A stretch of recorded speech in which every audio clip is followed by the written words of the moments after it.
Yang pasti soalnya di halaman terakhir aja.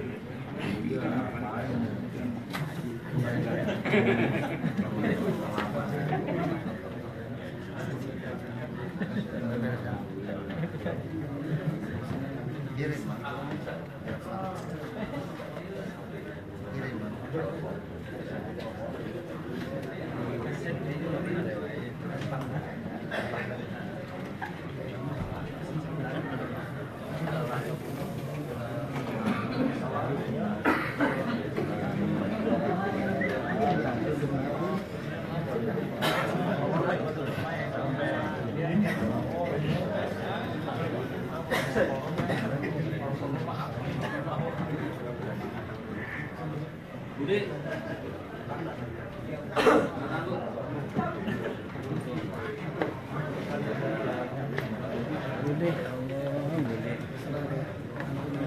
Budi. Semuanya Budi, ada Pak Ahmad Budi. Saya kan nanya, namanya siapa Budi?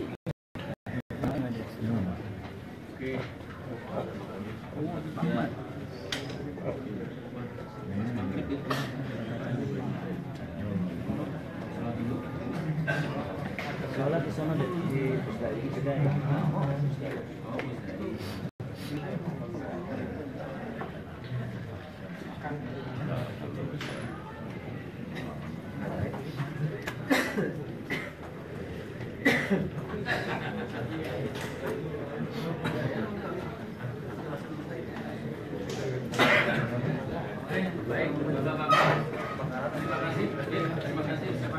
Saya tunggu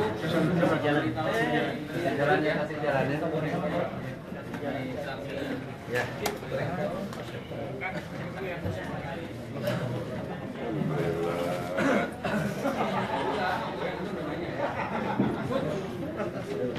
Ayo, terima kasih. Assalamualaikum. Kasih jalan ya. Maaf, kasih jalan, kasih jalan, kasih jalan.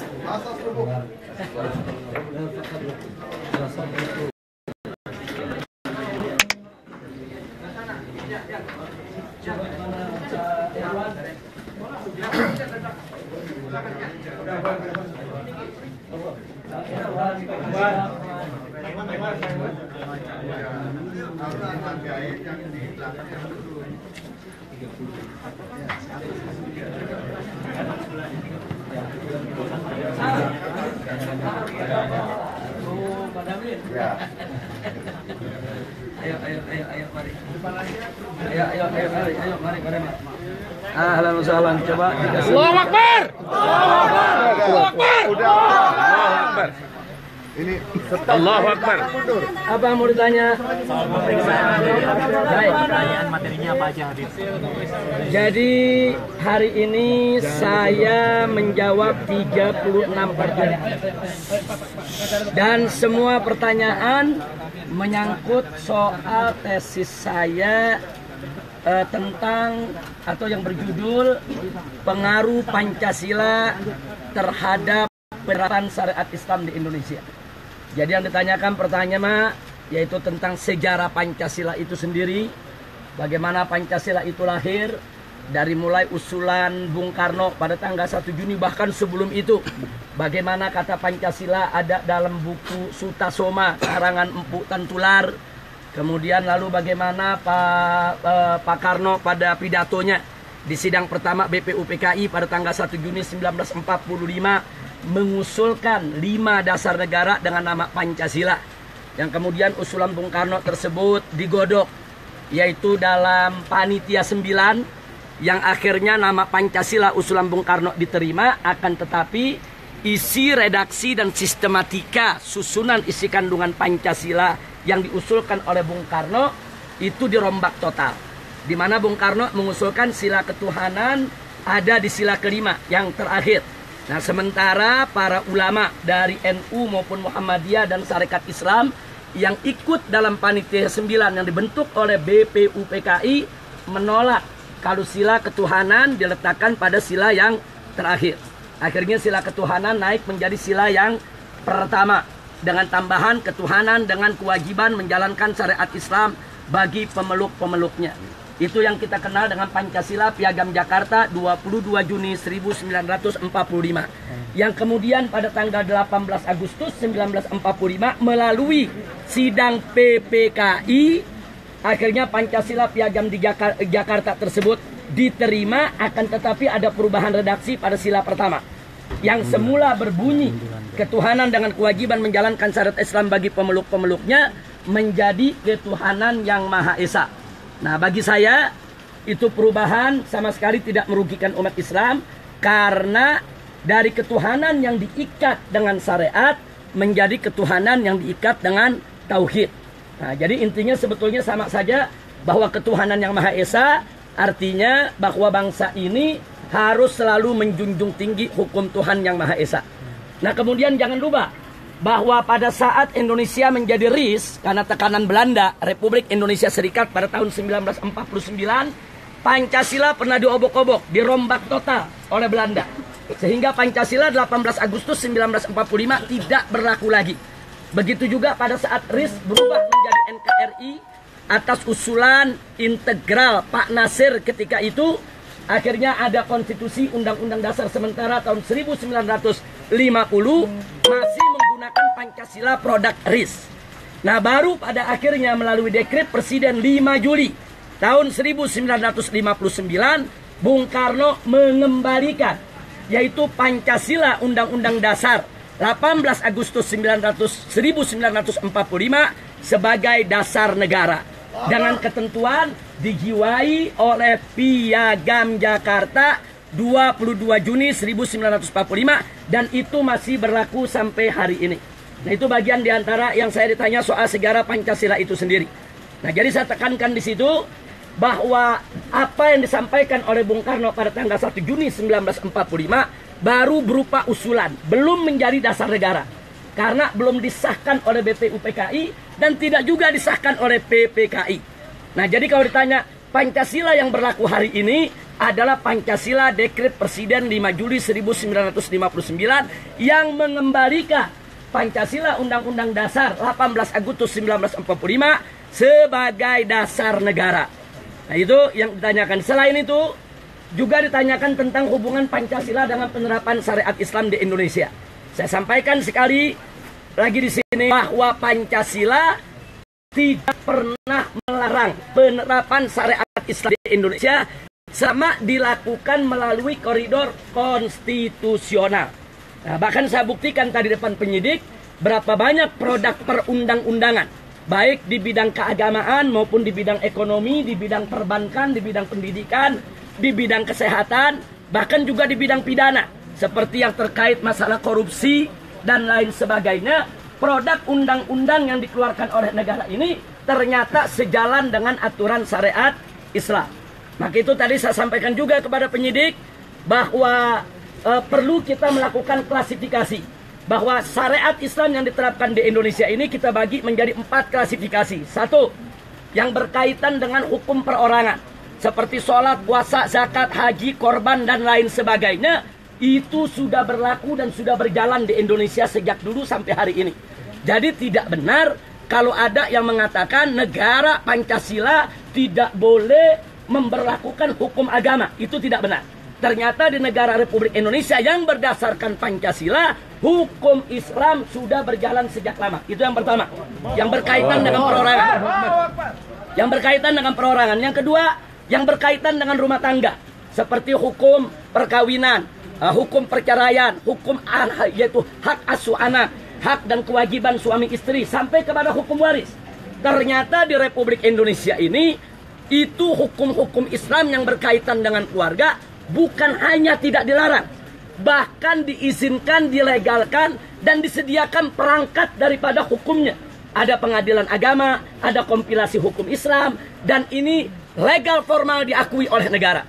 Jadi sekali lagi, dalam hukum Islam yang berkaitan dengan keluarga di Indonesia sudah sejak lama berlaku sampai hari ini. Yang ketiga, yaitu hukum Islam yang berkenaan dengan sosial kemasyarakatan, termasuk pendidikan dan ekonomi. Ternyata tidak ada satu item pun, klausul pun dalam perundang-undangan Republik Indonesia yang melarang pemberlakuan hukum Islam dalam bidang sosial kemasyarakatan, termasuk perbankan dan ekonomi secara Islam yang dilarang di Indonesia. Tidak ada. Bahkan saat ini kita tahu ada perbankan syariat, ada asuransi syariat, ada pegadaian syariat. Nah, kemudian dalam bidang pendidikan ada yang namanya madrasah, ada yang namanya pesantren. Itu semua legal diakui oleh negara. Nah, kemudian yang terakhir, yang keempat, yaitu hukum Islam yang berkenaan dengan otoritas daripada negara buat melakukannya, seperti hukum pidana Islam, umpamanya pencuri dipotong tangan, atau pemabuk dicambuk dan lain sebagainya. Nah, hukum-hukum ini tidak bisa dijalankan secara sendiri-sendiri. Ini harus negara yang menjalankannya. Nah, di bagian keempat ini kita akui memang di Indonesia belum dijalankan. Bukan berarti nggak boleh, bukan berarti nggak bisa. Besok atau lusa, hukum pidana Islam bisa berlaku di Republik Indonesia manakala disahkan oleh DPR dan pemerintah. Nah, jadi saya hanya ingin menekankan di sini, tidak benar kalau ada mengatakan negara kesatuan Republik Indonesia berdasarkan Pancasila tidak boleh memberlakukan hukum Islam. Tidak benar. Jadi saya buktikan secara ilmiah melalui tesis yang sudah diuji dan bisa dipertanggungjawabkan, ternyata Pancasila tidak bertentangan dengan ajaran Islam, dan Pancasila tidak melarang pemberlakuan penerapan syariat Islam. Bahkan Pancasila membuka pintu selebar-lebarnya untuk pemberlakuan hukum agama di Indonesia selama dilakukan secara konstitusional. Nah, itu diantara pertanyaan-pertanyaan penyidik, dan saya jawab semua setiap detail. Jadi betul-betul pertanyaan 36 pertanyaan ini menyangkut seputar daripada soal Pancasila. Dan itu sudah kita jawab. Dan juga kita tekankan ada pertanyaan yang menarik. Apakah pemberlakuan syariat Islam di Indonesia ini berkaitan dengan pemberontakan yang pernah terjadi di Indonesia? Saya ingatkan bahwa sejumlah pemberontakan yang terjadi di Indonesia ini tidak hanya dilakukan oleh umat Islam. Ada pemberontakan DITI, tapi jangan lupa ada pemberontakan RMS. Kemudian ada pemberontakan PRRI. Kemudian ada juga pemberontakan OPM yang sampai hari ini masih bergejolak ingin memerdekakan diri dari Indonesia. Nah, gerakan Islam khususnya seperti organisasi-organisasi besar di Indonesia seperti NU dan Muhammadiyah. Selama ini gerakan-gerakan NU dan Muhammadiyah selalu berupaya bagaimana memasukkan nilai-nilai Islam dalam perundang-undangan kita secara konstitusional. Nah, karena itu saya dan kawan-kawan di GNPF MUI, begitu juga khususnya di FPI, ingin mencontoh langkah-langkah daripada senior-senior kami, orang-orang tua kami, baik di NU maupun di Muhammadiyah dan Sarekat Islam, bagaimana melembagakan hukum Allah, melembagakan syariat Islam dalam hukum formal Indonesia secara konstitusional. Nah, jangan lupa, yang memproduksi perundang-undangan adalah DPR. Nah, kalau 2/3 anggota DPR setuju pemberlakuan syariat Islam dan disetujui oleh Presiden sebagai kepala negara, setiap saat hukum Islam bisa berlaku di Republik ini. Saya kasih contoh salah satu. Seperti sekarang kita kalang kabut menangani kasus korupsi. Diberantas di mana-mana, korupsi makin menjadi-jadi. Nah, sekarang Islam menawarkan, nah kalau korupsi tersebut membuat negara bangkrut, kenapa tidak dihukum mati? Nah, kalau nggak mau dihukum mati, sekurang-kurangnya hukum potong tangannya, saudara. Nah, jadi jangan kemudian dinilai hukum ini kejam, sadis, tidak berkemanusiaan. Enggak begitu. Kalau kita ingin tahu indahnya hukum Islam itu memberikan efek jera. Itu satu. Memberikan efek jera. Dan kedua yang menarik, hukum Islam itu praktis. Nah, artinya apa? Orang mencuri, potong tangan. Orang mabuk, dicambuk. Kemudian orang membunuh, ya kalau diberlakukan kisos, ya dibunuh. Sehingga kita nggak perlu bangun penjara banyak-banyak. Kita nggak perlu bangun penjara banyak-banyak, nggak perlu kasih makan para narapidana, nggak perlu lagi umpamanya untuk membayar para sipir-sipir penjara yang menjaga. Nah, ini bisa melakukan penghematan luar biasa untuk negara. Bayangkan, sekarang ada orang melakukan pembunuhan. Di penjara 15 tahun. Berarti selama 15 tahun, negara harus memberikan dia makan, listrik, air, gedung di penjara, dan menggaji para sipir. Ini kalau ini dilakukan terhadap 1.000, 2.000, 100.000 para pembunuh, berapa triliun kerugian negara. Tapi kalau para pembunuh-pembunuh tersebut divonis, dihukum mati, dikuburin, selesai, nggak perlu penjara. Nggak perlu penjara, nggak perlu ngasih makan, dikubur, selesai, tahlilin aja, selesai. Nah, jadi ini yang perlu saya sampaikan. Jadi jangan hukum Islam itu dijadikan momok.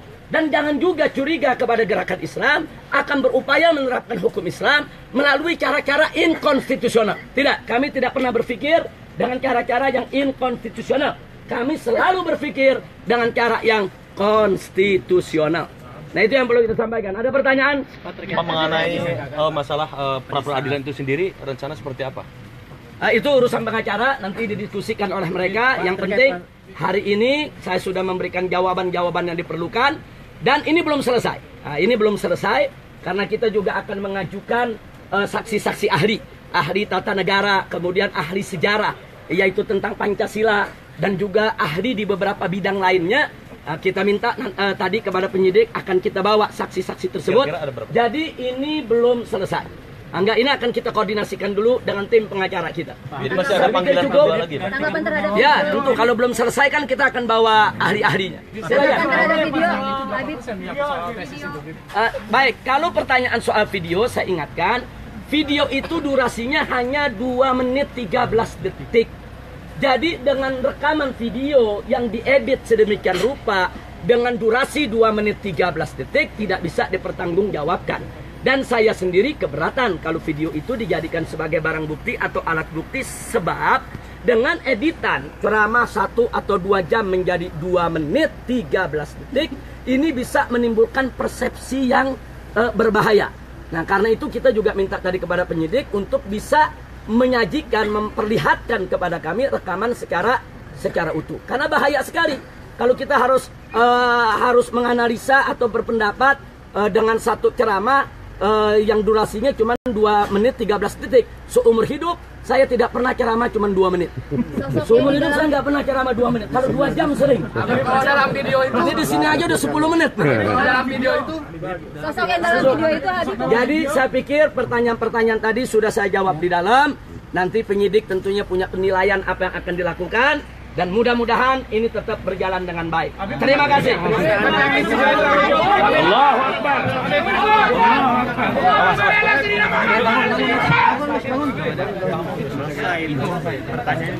Yang penting semua berjalan baik. Terima kasih semua wartawan. Terima kasih. kamera, hati-hati ada yang jatuh kamera ya. Hati-hati kamera HP. Hati-hati kamera HP ya. Domelin bos ntar kalau jatuh.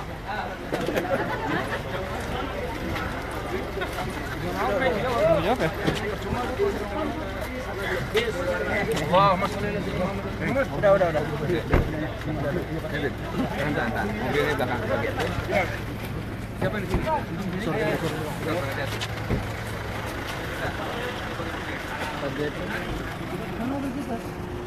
Sebentar.